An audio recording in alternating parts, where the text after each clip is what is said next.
So it's finally happening, huh? We're actually doing the Sonic CD video? For real this time? Oh yes we are. Now, for those who might not be in the know, I've been sitting on this video idea for at least a couple of years, but because of potential copyright-related consequences, I was afraid to tackle it. And if this becomes the last video of mine you watch, then you'll probably know what happened. What finally motivated me to actually make this video a reality was this fantastic discussion piece by Geno7 on the sound design and music in Wario Land 4, which I'll link in the description in case you haven't seen it already. It's funny, it's well researched, and it was made with a ton of heart that ended up inspiring what you're watching right now. Aside from the fact that I don't think I'm very qualified to talk about music when I can hardly even read sheet music or put together a melody with tracker software, I'm also a bit conservative when it comes to using the word favorite to describe video games I enjoy as a whole. You know, like how people list their favorite games of all time, or similar such wording. People's tastes and opinions change over time, mine included, but Sonic the Hedgehog CD is one of those special exceptions where I'm happy to say that it's one of my favorite video games in general, and that opinion isn't changing anytime in the foreseeable future. The story of Sonic CD's creation is a topic that only gets more and more fascinating the more you read into it, and a big part of that is its soundtrack. One of the things that makes the music in Sonic games so interesting is that it almost always draws direct inspiration from what kind of music was popular at the time the game was being produced. Compared to other video game series, like, say, Mario or Metroid, the term Sonic music has a much more fluid meaning. Whether you're playing the original Sonic on the Genesis, Sonic Adventure 2 on the Dreamcast, or even the fairly recent Sonic Frontiers, the soundtrack for nearly every Sonic game is like a time capsule for the musical trends of its era. And as it just so happens to be, Sonic CD is my favorite of those time capsules, as well as the game that did irreparable damage to my taste in music and introduced me to some of my favorite genres. So how about we get into that? My name is Sherry, and I'll be your designated Talekeeper today, as I take some time to tell you about what makes the soundtrack for Sonic the Hedgehog CD so special to me, and why I love it as much as I do. This is an idea that's been years in the making, so I hope the final product is satisfying from beginning to end. Let's turn it up, and get down!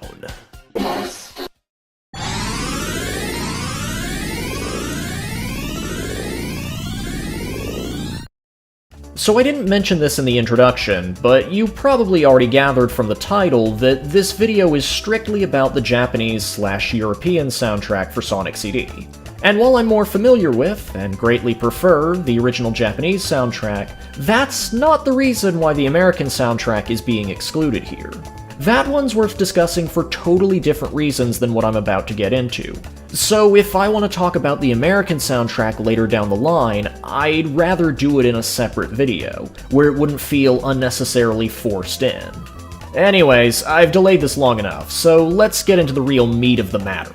Sonic CD's Japanese/European soundtrack was almost entirely the work of two musicians, Naofumi Hataya, who was credited for the music in 1992's Kiss Shot for the Sega Genesis, and Masafumi Ogata, who had previously worked on 1991's Hyper Marbles, also on the Genesis.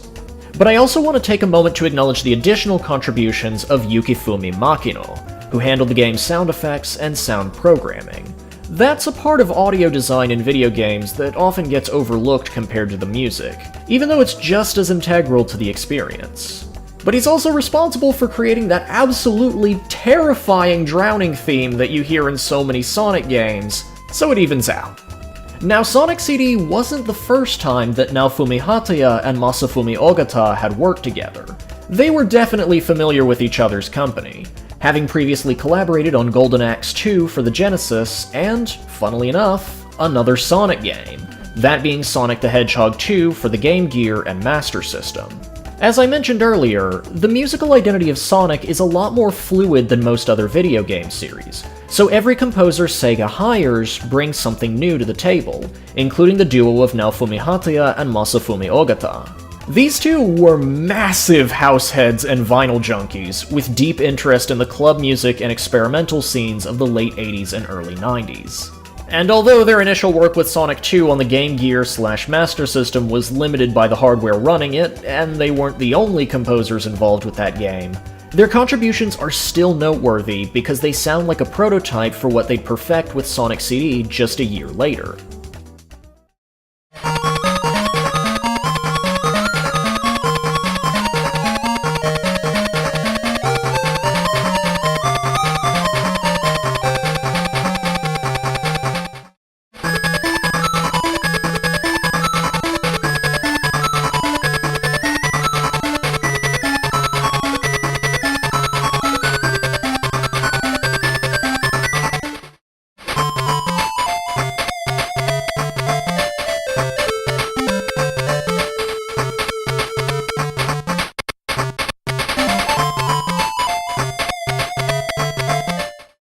But what made Sonic CD unique wasn't just that it was being built for the Sega CD, and therefore wouldn't be held back by the same limitations as a game made for the Master System, Game Gear, or Genesis hardware. It was also the fact that Sonic CD's development began while Sonic the Hedgehog 2, that is, the one on the Genesis, was still in production. And that's important to keep in mind, because both games were envisioned as a definitive sequel to the original Sonic the Hedgehog, but took two very different approaches in tackling that. Sonic 2 was being developed in the United States with help from several members of Sonic Team who had worked on the original game, including composer Masato Nakamura, but it was also being produced within a very tight deadline that created a stressful and troubled work environment. Sonic CD, on the other hand, was being developed back in Japan, with a much more relaxed budget and production schedule, allowing Naoto Oshima's team to experiment with more creative and radical ideas, like a more fleshed out time travel mechanic, the greater verticality of its level design, or, as is especially relevant to this discussion, renting a studio from one of Japan's top record labels at the time. Yes indeed, Naofumi Hataya and Masafumi Ogata weren't just in charge of making their own soundtrack with new and exciting CD quality audio, they were also recording and mixing the entire soundtrack in a professional studio from Being, who provided the duo with additional resources to make whatever they wanted. Most notably, Hataya and Ogata were given access to Being's catalog of sample packs, which were essentially CDs full of various vocal and instrumental bits ready to be played with and remixed into a bigger piece of music. Being also provided two musicians under their label to help produce the music for the game's anime-inspired opening and ending sequences: Keiko Utsuku, a singer-songwriter who had recently signed at the time, and Casey Rankin, a Vietnam veteran turned lead singer of the Japanese-American rock band Shogun. Masafumi Ogata composed the game's opening theme, Sonic You Can Do Anything, and Naofumi Hataya composed the ending theme, Cosmic Eternity, Believe in Yourself, while Casey Rankin wrote the lyrics to both songs and provided the vocals alongside Keiko Utoku. The rest of the soundtrack was entirely up to Hataya and Ogata, and that's the main thing we're going to be talking about here. How that creative and technological freedom allowed them to create their own spin on the kind of music they loved. A dream job for any musician. In the years since Sonic CD's initial release in 1993, Naofumi Hataya has gone on record confirming some of his and Ogata's major influences: Frankie Knuckles, the KLF, 808 State, and CNC Music Factory. That's definitely not everything that led to the whole soundtrack, but it's the best place to start. Of those confirmed influences, 808 State is perhaps the most obvious, as well as a pretty reliable way to tell if a track was written by Masafumi Ogata instead of Hataya. Like any other kind of artist, every composer has their own little quirks that separate them from everyone else. And for Masafumi Ogata, it's finding ways to incorporate 808 State's music into his own work, like a kind of auditory Easter egg. For example, listen to the boss theme from Sonic 2 on the Game Gear, which sounds undeniably close to Cubic by 808 State.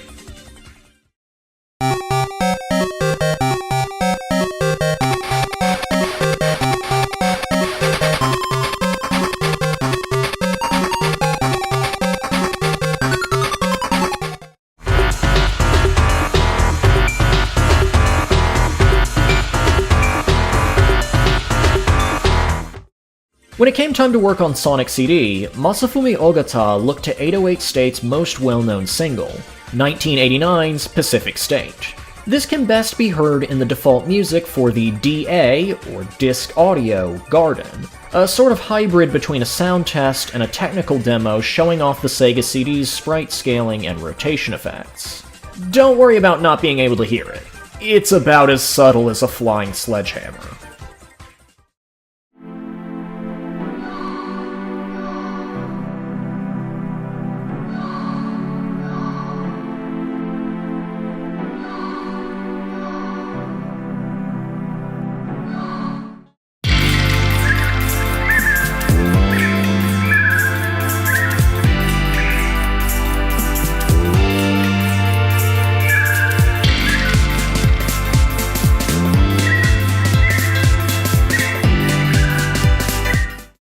While the DA Garden theme is certainly notable, I don't think I've seen anyone else mention that Pacific State is also sampled for the special stage theme, though this one is a lot easier to miss in comparison, especially if you're not specifically listening for it.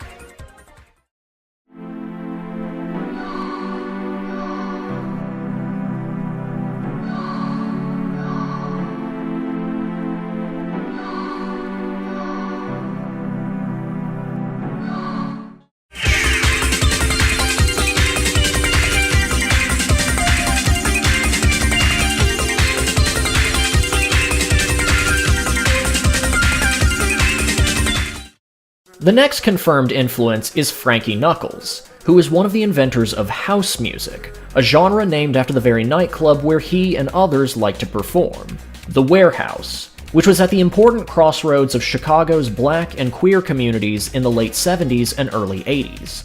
While it was initially an underground genre limited to that crossroads, word soon got out about the catchy and innovative music that DJs like Frankie Knuckles, Ron Hardy, and Larry Levin were creating, and thus sought to imitate it. But even as house music was rapidly snowballing in popularity and global influence, Frankie Knuckles remained an active and central figure to the scene until the mid-2000s, when his declining health brought an unfortunate halt to his career. Every piece of house music, from the earliest Chicago records to today's Daft Punk-inspired beats that you can find everywhere on YouTube and SoundCloud, has Frankie's style in its DNA. And since Naofumi Hataya and Masafumi Ogata were working on Sonic CD while Frankie Knuckles was still alive and in his prime, you can definitely get a sense of how prominent and talented a musician he was.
The third direct influence mentioned by Naofumi Hataya is the KLF, an enigmatic, influential, and controversial British electronic group formed by the duo of Bill Drummond and Jimmy Cauty in 1987. The KLF were both famous and infamous for the subversive, often self-referential nature of their music and live performances. And trying to summarize them in just a few sentences is honestly one of the most difficult things I've ever had to write. But if you were a fan of British electronica in the late 80s and early 90s, like Naofumi Hataya and Masafumi Ogata were, the KLF were virtually inescapable, releasing 4 top 10 singles in the span of 3 years and becoming the best-selling singles act in the entire world in 1991. Once again, grossly condensing, the KLF dabbled in esoteric and cultish imagery, anti-commercial and anti-art philosophy, and vandalism of public property, among other strange and provocative things that made them attractive and hard to ignore. People wanted to see what crazy thing they'd do next, and if any of that got your attention, I highly suggest that you read about how the band dissolved itself in 1992, because it's one of the wildest sequences of events you will ever hear about. But as far as the soundtrack for Sonic CD is concerned, the KLF like to mess around with unusual and short-lived fusion genres, like Stadium House, which combined rave music, hip-hop, and pop rock, all with fake ambiance that makes it sound like it's being played in a packed stadium. You can easily hear the influence it had on Sonic CD.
KLF is gonna rock ya.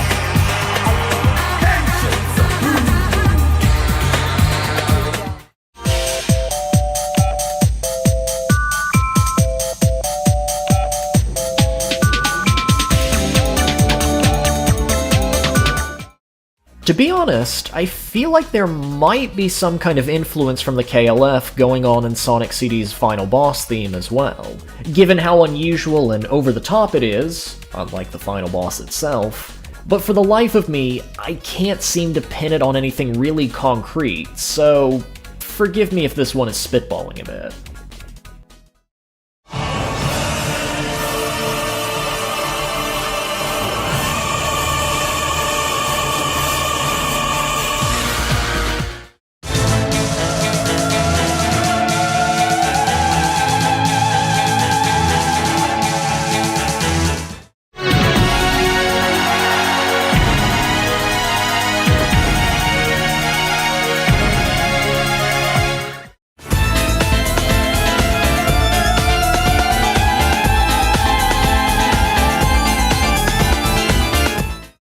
That leaves C&C Music Factory, who might just be the most unusual of the duo's direct inspirations, which is saying a hell of a lot considering that the KLF are in that same category, but the reason I say this is because C&C Music Factory only had one album at the time Hataya and Ogata were working on Sonic CD, compared to the much larger discographies of everyone else.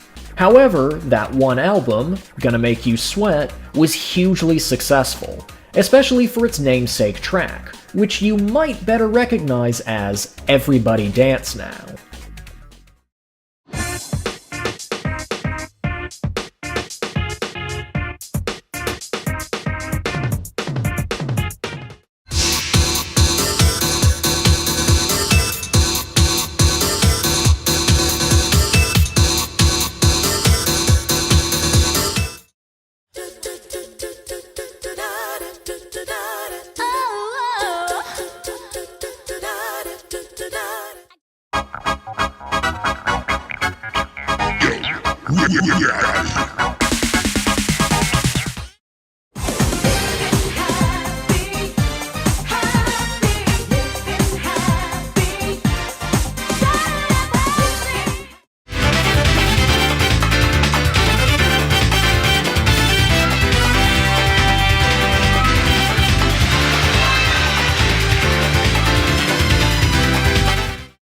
So now that we've gotten through the direct influences, the next thing I want to do is swing back to those sample packs I mentioned earlier.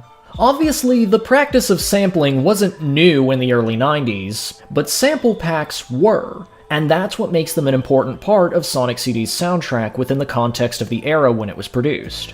Because they were spacious, easy to share, and massively convenient for musicians, sample packs really changed the trajectory of the practice, and it also led to a lot of common sounds like vocal cues and drum fills that you might recognize from somewhere else, whether you're listening to music, watching a TV show, or even playing a video game. I definitely remember the first time I recognized a common sample that was used in an episode of Courage the Cowardly Dog, and a couple of levels from Crash Bandicoot 2 on the PlayStation, only to find it again years later while playing the original Half-Life.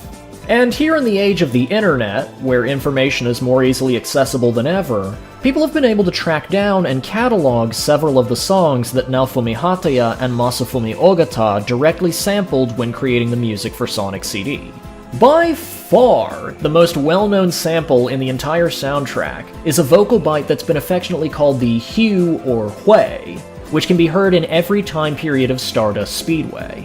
The sample itself comes from the 1973 funk classic Me and Baby Brother by War, as a simple hey hey hey yeah between lyrics. It's just heavily modified and chopped up for its use in Stardust Speedway.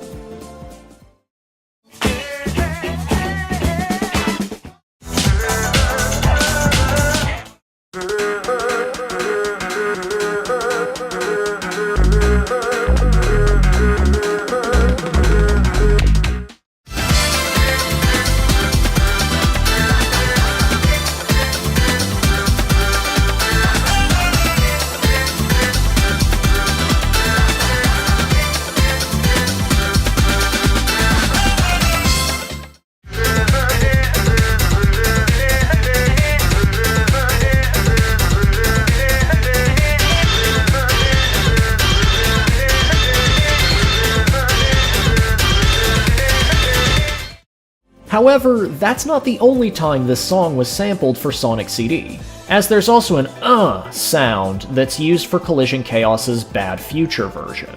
And since Collision Chaos is supposed to be a pinball stage like Spring Yard Zone or Casino Night Zone, I can't help but imagine the sample as belonging to a very frustrated man who's hitting the pinball machine because he's not having a good time.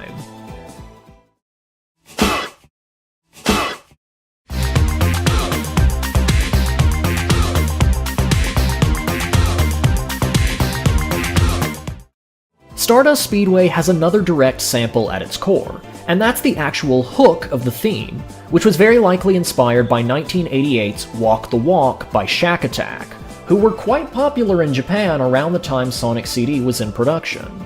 It's not the same exact hook, but it's close enough to be hard to deny, unless it's all just a freak coincidence.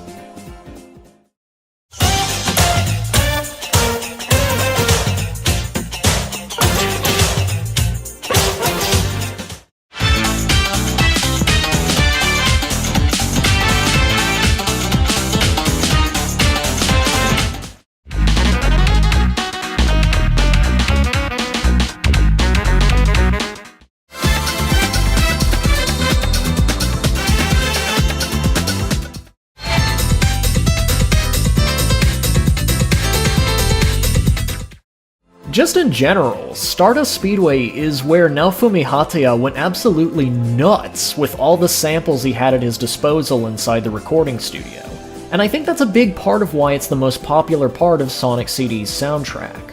Nothing encapsulates Hataya's style from the time or the essence of Sonic CD quite like Stardust Speedway, especially its present and Bad Future versions. Here's a few more you might get a kick out of.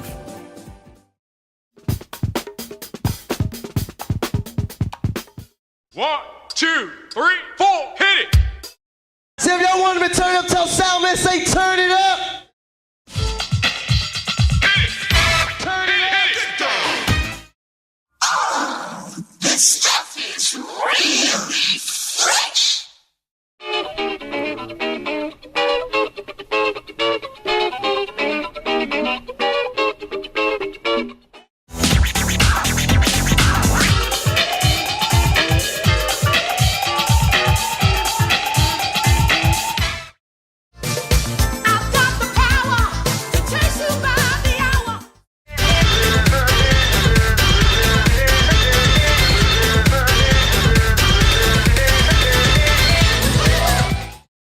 And of course, the boss theme is another fantastic layer cake of samples with so much going on, with its repeated samples from Xavier's Work That Sucker to Death, The Stone Roses' Fool's Gold, and Daryl Hall and John Oates' I Can't Go For That, No Can Do, to the samples that it shares with songs like Rock to Dis by Jamaica Meantime, and Fat, Party and Bullshit by Cold Cut, and then the spoken word lyrics that, as far as I can tell, were an original addition.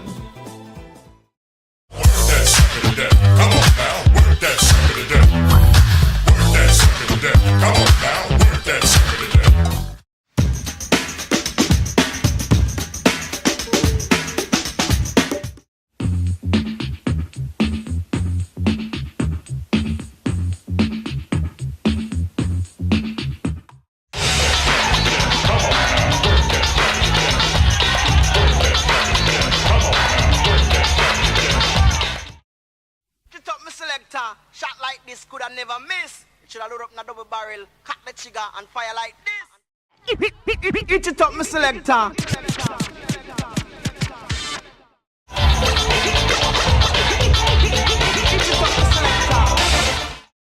It goes without saying, but that's just the tip of the iceberg when it comes to the use of samples in the soundtrack of Sonic CD.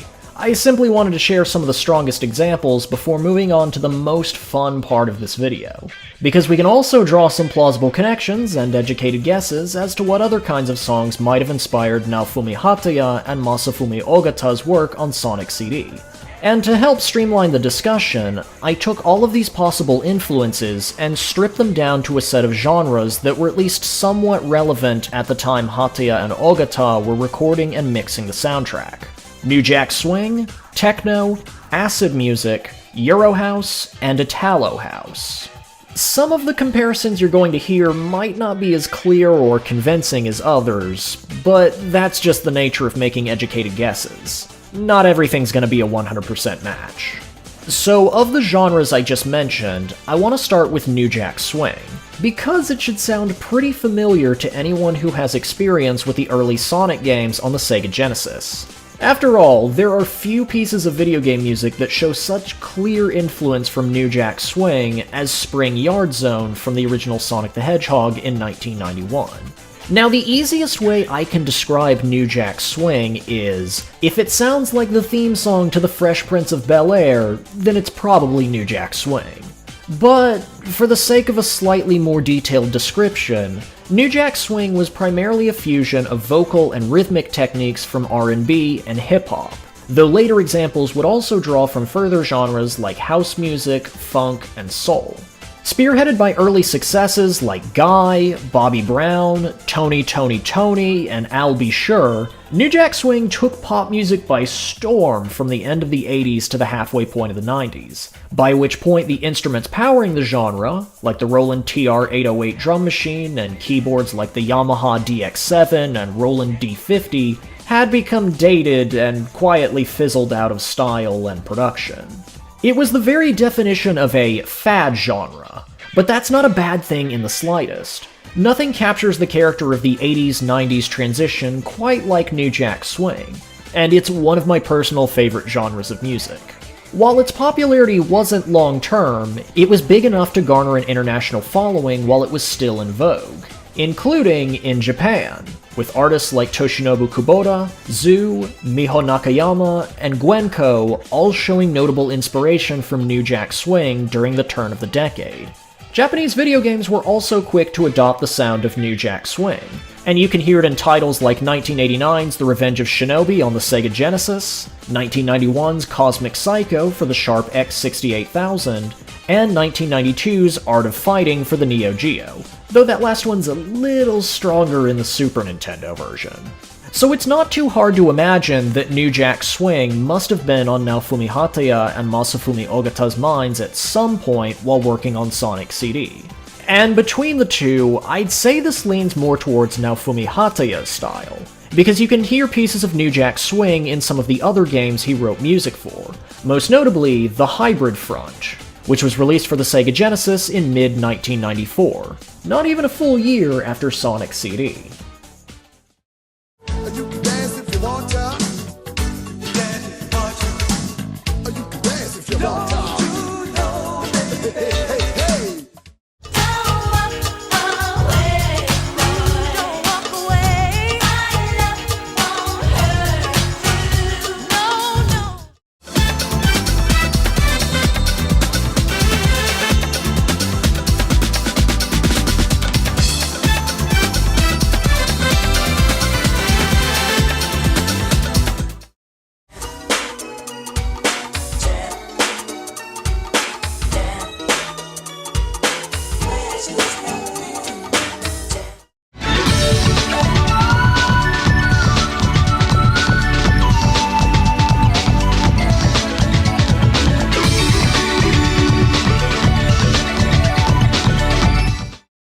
Each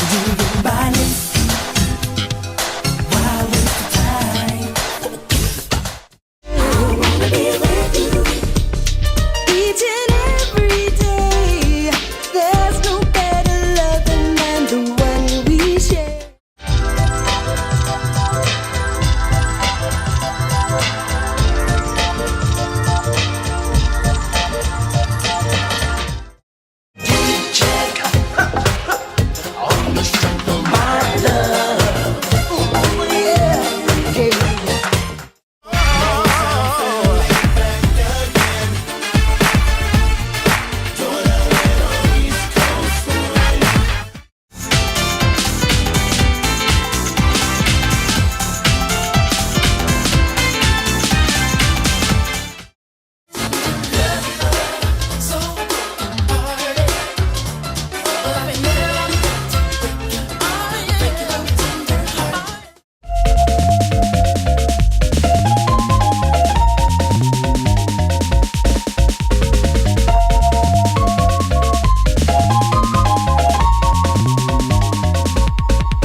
So I mentioned that the New Jack Swing influence in Sonic CD's Japanese soundtrack leans more into Naofumi Hataya's style, and that you can hear it more clearly in the music for the levels he composed for, especially Stardust Speedway. The opposite of that, something that leans more into Masafumi Ogata's style, is techno. Now, techno music is no doubt a familiar term, but it's also one that often mistakenly bleeds into other kinds of music, especially when it's used as a synonym for electronic music in general. I don't exactly want to be the dictionary police here, but I would like to briefly describe what techno is, so that we can better understand why it's so central to Masafumi Ogata's style. Just as house music is to Chicago, techno music is to Detroit, where in the 1980s, many affluent young musicians tried to emulate the style of early synthesizer-focused music that was being produced in Europe. Think Telex from Belgium or Kraftwerk from Germany. The result, perfected by names such as Kevin Saunderson, Juan Atkins, and Derek May, was something cold and mechanical compared to its Chicagoan contemporaries. And whether you're listening to the original Detroit sound, or the many European offshoots that started around 1988, that sense of monolithic regularity, like a musical assembly line, is what makes techno techno. It's quite fitting, then, that the three levels featuring music composed by Masafumi Ogata are also three of Sonic CD's most synthetic set pieces. Collision Chaos, which appears to be a giant pinball machine of Dr. Robotnik's creation, Tidal Tempest, a series of ancient ruins and waterways that gets turned into a sewer or a plant nursery depending on the future, and Wacky Workbench, the perfect setting for any kind of techno-inspired music. A factory. See? Everything comes full circle, back to the Motor City.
Next, we have acid, which, depending on how you look at it, can be seen as a genre or as an attribute that can be applied to something else, like acid funk, acid house, or even acid jazz. As the popular explanation goes, acid music was created by accident at some point around 1985, when someone was messing around with a Roland TB-303 bass line by doing something that the instructions explicitly said not to do, playing with the dials in the middle of a performance.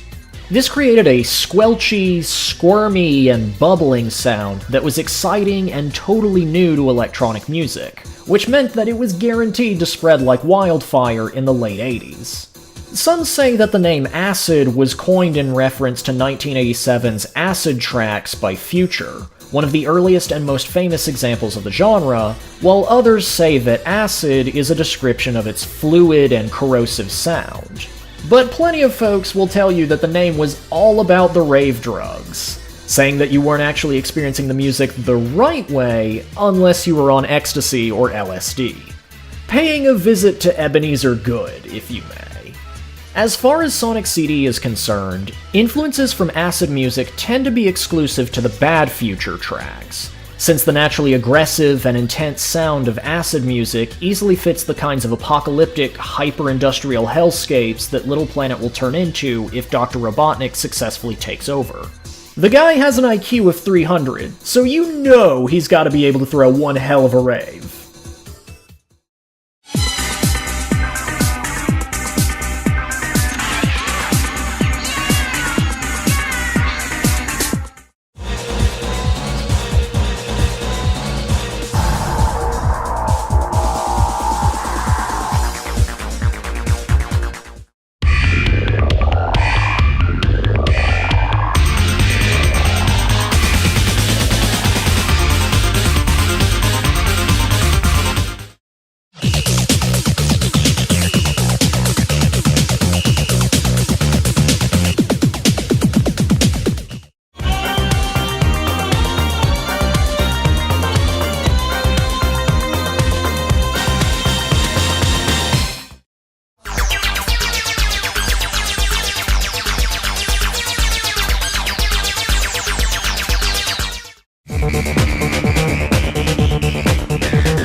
Alright, so these last two genres might get a little confusing, because they branch off of what we talked about earlier with Frankie Knuckles and the origins of house music in Chicago, so I'll try my best to be as clear as possible with my wording here. Eurohouse was an adaptation of Chicago house music that was given a hearty infusion of what was popular in dance clubs across Europe at the time. The first country to do this, as well as popularize it, was the United Kingdom, hence its original, and sometimes alternate, name, UK House. In the late 80s, house music had become a sensation in the UK, and records were in high demand, but importing new vinyls from the United States was an expensive and time-consuming process, so the Brits were inevitably pushed to make their own house music instead. Compared to the original Chicago sound, early Eurohouse brought in more exotic elements, like Latin and African percussion, which were borrowed from Balearic beat, a style which had developed earlier on the Spanish island of Ibiza, a popular destination for British partygoers. Another trend that was big in Eurohouse during the late 80s and early 90s was the frequent use of synth organs to create a sort of dreamlike musical texture. And between those two traits, I think you can get a good idea of how this would have inspired Naofumi Hataya and Masafumi Ogata, especially with the good future tracks.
But even though the Brits had certainly created an influential offshoot of house music, not everyone in Europe was on the same page. Barring the previously mentioned Balearic beat from Spain, Italy already had a separate and thriving electronic music scene, complete with their own unique adaptation of Chicago house, which is referred to as, you guessed it, Italo-House. Or Italian house. You know, potato, potato. While the Brits were busy imitating what they heard in the nightclubs of Ibiza and obsessing over the kinds of atmosphere they could get out of synth organs, the Italians heard the occasional, but distinctive, piano fills in Chicago house music and decided that those were a requirement, not an enhancement. This was complemented quite nicely by the vastly improved quality of electronic pianos near the end of the decade, starting with the release of the sample-based Korg M1 synthesizer in 1988. Influence was also drawn from the already established and highly successful field of Italo disco, giving Italy's take on house music a distinctively optimistic and uplifting character, as well as playing with the structure to make it sound more like a typical song, with progression, development, full lyrics, and so on. It didn't have the same degree of dance-focused repetition that Chicago house did, and that helped Italo-House find success outside of Italy, with contributors to the genre coming from places like the United Kingdom, the United States, and especially of note, Japan. And yes, that includes video games. Despite being a very specific subgenre, you can still hear influence from Italo-House in games like 1992's Streets of Rage 2 for the Sega Genesis. But to my knowledge, it didn't become particularly common until after the release of Sonic CD, with a few such later examples including the PC Engine CD-ROM version of Brandish from 1994, 1997's Dynasty Warriors for the original PlayStation, and 1998's Blazing Star on the Neo Geo. So anytime you hear those crazy piano lines in Sonic CD, or any game whose soundtrack was inspired by it, you have the Italians to thank for that.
And with that, I'll end our discussion of possible inspirations there, since I think I've made a strong set of points with all of that, and also because I'm walking on a really tight wire that might end with this video being taken down or forcibly muted at points.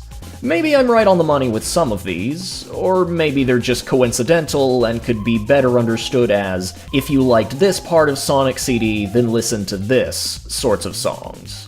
We can't really know for sure unless Naofumi Hataya and or Masafumi Ogata personally confirms it. And considering it's been about 30 years since the original release of Sonic CD, there's a risk that they might not remember every musical influence in great detail. At the very least, even if my guesses as to what kinds of songs might have inspired Naofumi Hataya and Masafumi Ogata were completely, totally wrong, I hope that I got to introduce you to some new types of music that you might like. And if this video somehow reaches anyone that worked on Sonic CD back in 1993, I will probably react by combusting instantaneously.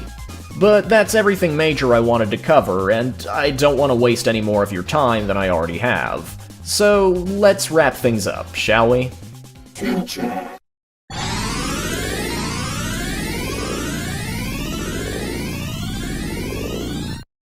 Sonic CD is a game that has a lot of sentimental value to me, ever since I first experienced it back in 2011, and that's due to a variety of factors related to its presentation and development, the soundtrack included. I don't think any game I've played up to this point in my life has had the same kind of effect on my musical preferences that Sonic CD has. I joke that it's done irreparable damage to me, but that's not too far off from the truth. Wanting to find music that sounded like Naofumi Hataya and Masafumi Ogata's work on Sonic CD was what led me to explore New Jack Swing, a genre I'd at least heard of beforehand, and it also led me to discover Italo-House, which has since become another one of my favorite types of music. That curiosity has given me a newfound understanding of my own musical tastes, as well as a better grasp on video game music from the same era. As minor as it may be in the grand scheme of things, being able to identify these same musical genres in other games, especially for someone like me who doesn't have any kind of professional background or training in music, gives me a very distinct kind of joy. Like one time when I was talking to a friend about Earthbound and mentioned how the battle theme for the Kraken of the Sea was a great example of acid music in video games. I'm sure the more musically oriented might be rolling their eyes at someone finding such excitement in something that is comparatively commonplace, but man, is it a wonderful feeling. And I know this wasn't the full hour-long everything about the history of Sonic CD documentary I've promised in the past, but I wanted to scale the idea back a bit and laser focus on a single aspect to make it a less daunting prospect. Testing the waters, as it were. It takes a lot of energy and confidence to pour my heart into a video about a game that means this much to me, especially when the game in question has a bit of a divisive reputation. And that's one of the main reasons why it took me so long to finally make this. Assuming I didn't make a complete idiot of myself in the process here, then I wouldn't mind tackling the American soundtrack of Sonic CD at some point in the future. Or maybe even another one of my favorite video game soundtracks. Much to think about, that's for sure. So if you stuck around all the way to the end here, then thank you for watching. It means something a little more special this time around. Once again, if you want to see the video that inspired this one and finally made it happen, there's a link down in the description. And until next time, remember that when you feel tight, look at yourself. Inside your heart, you will find a special place to unwind.